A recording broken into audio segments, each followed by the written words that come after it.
पुष्पक विमान से राम जी उतरे, पुष्पक विमान को विदा किए, गुरु जी को दंडवत किए, और गुरु जी को दंडवत करके आए तो भरत जी आके राम जी को दंडवत किए।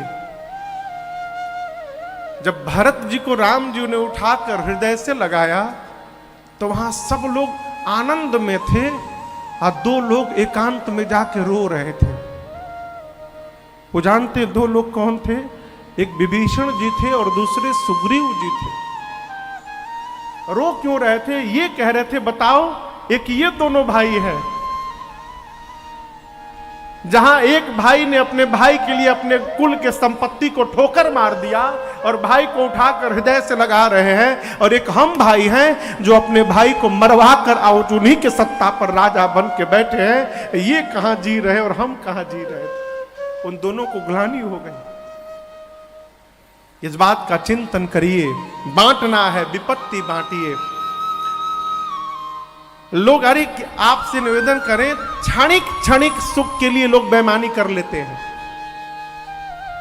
हमारे महाराज श्री बता रहे थे, दो भाई थे, दोनों भाइयों में बड़ा प्रेम, मन इतना प्रेम था कि दोनों भाई एक थाली में भोजन करते थे और दोनों के एक एक संतान। ये सत्य घटना सुना रहा हूं। एक दिन छोटा भाई घर के छत पर खड़ा होकर सवेरे सवेरे ब्रश कर रहा था। बड़ा भाई आम के बगीचे में गया तो उसे पेड़ पर से गिरे हुए दो आम मिल गए। आप समझिए, एक आम 500 ग्राम का, मान लीजिए 500 ग्राम का था, आधे किलो का, और दूसरा आम 400 ग्राम का था, 100 ग्राम कम, थोड़ा बड़ा छोटा। दोनों हाथ में एक एक आम उठाया भाई, बड़ा भाई, और बगीचे से घर की ओर चला। छोटा भाई छत पर ब्रश कर रहा था। नीचे दरवाजे पर दोनों बच्चों ने देखा कि पिताजी और बड़े बाबूजी आम लेकर आ रहे हैं। दोनों भाई दौड़े। छोटे छोटे बच्चे हो। अब दर्शन करिए, दाहिने हाथ में बड़ा आम था, बाएं हाथ में छोटा आम था। दाहिने हाथ के तरफ छोटे भाई का बेटा दौड़े आ रहा था, अब बाएं हाथ की तरफ उसका अपना बेटा आ रहा था। आम लेके जा रहा है।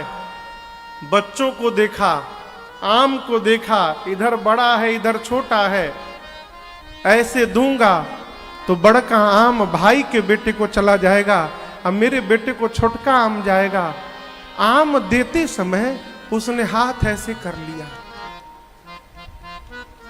अब आप ये सत्य घटना सुना रहा हूं आपको। आम जब देने की बारी आई, उसने हाथ ऐसे कर लिया कि मेरे बेटे को बड़ा वाला आम चला जाए। छोटा भाई छत से देखा, बर्दाश्त नहीं कर पाया, पत्र लिखा भाई के नाम और कहा भैया 10 दिन बाद लौट के आऊंगा, इसको पढ़ के व्यवहार करिएगा। उसमें लिखा था कि भैया हम लोग बहुत साथ में रह लिए, अब हम साथ में नहीं रह पाएंगे, इसलिए आपको जैसा उचित लगे आप बंटवारा करके रखिएगा, हम 10 दिन बाद लौटेंगे। 10 दिन बाद लौटा। बड़ा भाई रोता रह गया, कारण बताओ। बताया नहीं उसने, बोला नहीं रहना, अलग हो गया। अब आप कल्पना करिए, 100 ग्राम आम के चलते जन्म जन्म का संबंध हमारा समाप्त हो रहा है। हम वहां जी रहे हैं आजकल। इसकी प्राथमिकता बनाइए माई बाप। हमारे जीवन में प्राथमिकता संबंधों का है कि संपत्ति का है। राम जी ने कहा हम विपत्ति बांटेंगे, संपत्ति नहीं। कैसे? 14 वर्ष मैं वन में रहूंगा और 14 वर्ष भरत जाके अयोध्या में रहेंगे। भरत जी चरणों में दंडवत किए, कहे प्रभु हम अभिषेक की सामग्री लाए हैं। राम जी बोले अत्रि मुनि जहां बोले वहां रख दो। आप जब चित्रकूट से नंदीग्राम जाएंगे, बांदा, आज भी बांदा रास्ता है, तो मार्ग में कुआं पड़ता है जिसका नाम है भरतकूप। अत्रि मुनि जाकर राज्याभिषेक की पूरी सामग्री उस कूप में रखवाएं और कहें भरत जी आज के बाद इस कूप का नाम भरत कूप पड़ेगा, और जो भी मनुष्य इस कुएं के जल को एक बार भी अपने ऊपर छिड़क मात्र लेगा, उसे धरती के समस्त तीर्थों में स्नान करने का फल स्वतः प्राप्त हो जाएगा। ये इस कूप की महिमा होगी। वो कूप आज भी है। रमन बाबू आए का? जय जय जय, आओ इधर आओ, इधर आओ, आगे आओ, आगे आओ।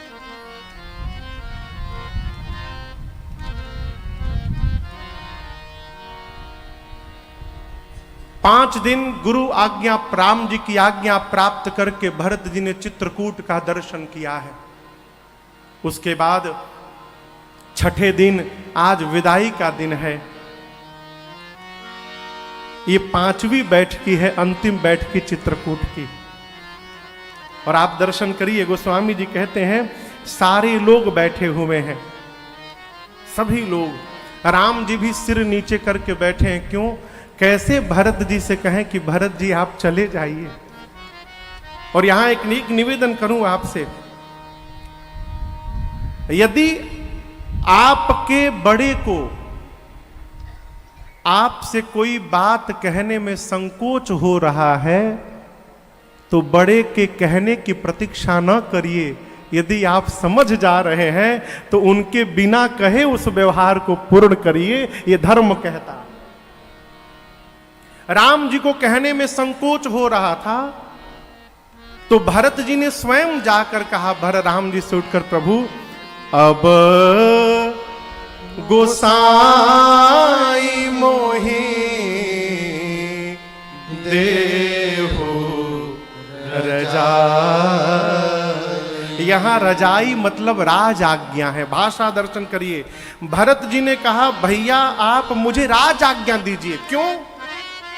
भाई बनकर कहिएगा, हो सकता है प्रेम में जाने में विलंब करूं, परंतु जब राजा बनकर के आज्ञा दे दीजिएगा तो उसका पालन करना मेरा कर्तव्य हो जाएगा, मैं तुरंत चला जाऊंगा। अब गोसाई मोहि देहु रजाई, किस लिए? सेवं अवध अवधि भरी जाई। अवधि यानी 14 वर्षों तक श्री अवध की जाकर मैं सेवा कर सकूं, इसके लिए मुझे आज्ञा दीजिए। राम जी उठकर हृदय से लगाए। यहां पर राम जी ने शिक्षण दिया है।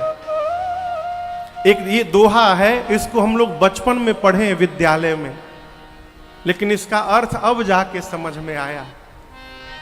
राम जी बोले, भरत आप मुखिया बन के जा रहे हैं। अब मुखिया का स्वभाव मुख जैसा होना चाहिए। मुखिया मुख सो चाहिए, खान पान कहूं एक, पालई पोसई सकल अंग, तुलसी सहित विवेक। गुरुदेव राम जी ने कहा, भरत आप मुखिया हैं, मुख का स्वभाव मुख जैसा। क्या स्वभाव? आप दर्शन करिए।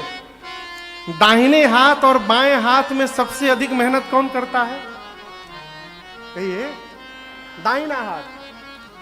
परंतु मुख भोजन लेता है तो मुख कदापि चिंतन नहीं करता कि दाहिना हाथ अधिक मेहनत करता है तो उसको अधिक विटामिन प्रोटीन दिया जाए, बाएं को कम दिया जाए ना। मुख भोजन लेता है तो सिर से लेकर पांव तक सभी अंगों का एक समान पोषण करता है। राम जी कहते हैं, भाई मुखिया को मुख जैसा होना चाहिए। घर के मुखिया को घर के सदस्यों में भेदभाव नहीं करना चाहिए, उसको सबका एक समान पोषण करना चाहिए। दूसरी बात, हाथ में चोट लग जाए, हाथ यहां झूल जाता है, लटक जाता है, काम करना बंद। पांव में चोट लग जाए तो पांव चलना बंद कर देता है। आंख में चोट लग जाए तो आंखें देखना बंद करती है। लेकिन दर्शन करिएगा, मुख जल जाए, कट जाए, घाव हो जाए, लेकिन मुख अपना काम बंद करने वाला नहीं है। क्यों? मुख जानता है मैं मुखिया हूं, यदि मैं बंद हो गया ना तो इस शरीर को समाप्त होने से कोई रोक नहीं सकता है। ये प्रसंग कह के राम जी कहना चाहते हैं कि घर के सदस्यों को रूठने का अधिकार है। घर के जो मेंबर हैं उनको रूठने का अधिकार है, परंतु घर के मुखिया को रूठने का कोई अधिकार नहीं है। छोटा रूठेगा, बड़ा मना लेगा, जब बड़ा ही रूठ जाएगा तो कौन मनाएगा हो। राम जी नाना प्रकार से उपदेश किए। भरत जी कुछ चिन्ह चाहते हैं, और यहां दर्शन करिए, राम जी वन में नंगे पांव गए थे। मेरे गुरुदेव भगवान कहते हैं, बेटा यहां राम जी का एक नवीन अवतार हुआ। कौन सा अवतार? पादुका अवतार।